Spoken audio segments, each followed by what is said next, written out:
Hey everybody, it's Jason Blaha here, and I got another question that I screenshotted for you guys. Kind of an interesting question, and I don't think a lot of people really understand what we mean by gene doping. One of the areas of gene doping that they're looking at right now potentially for athletes, it has been researched, it has been postulated by certain researchers and biologists and biochemists that this one is very much possible in the near future.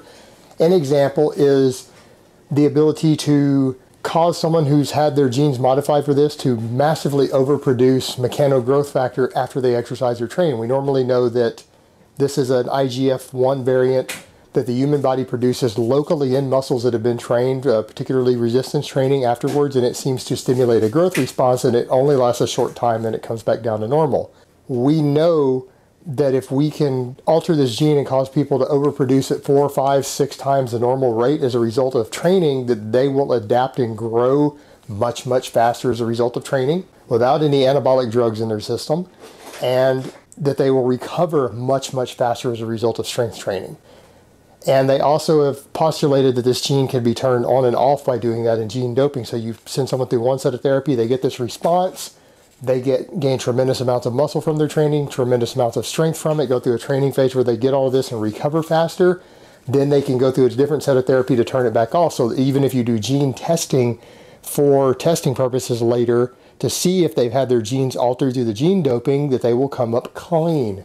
So it's a way to turn genes on and off as needed so that they can get through drug testing that even tests to see if their genes have been altered to produce these anabolic drugs locally in the body at very, very large amounts, the same way that a massive steroid-using athlete might do. What does this mean for bodybuilding? This is a non-issue for bodybuilding because it would be fairly expensive. You're not going to see it in amateur level sports like bodybuilding. There's not enough money in it to justify it. Number two, there's no real drug testing in bodybuilding anyways, and these people get the same results by injecting massive amounts of anabolic drugs.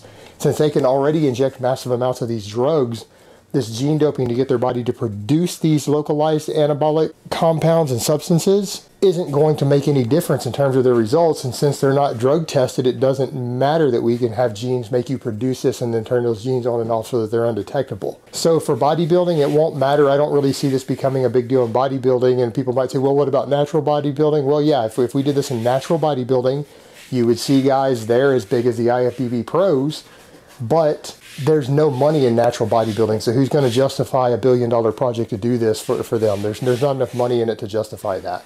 So we're probably not going to see that anytime soon, but we're sure as hell going to see it in Olympic athletes and football players in the very near future. All right, guys, but that's really all I have to say on that today. I hope it's been informative, and I will talk to you guys next time.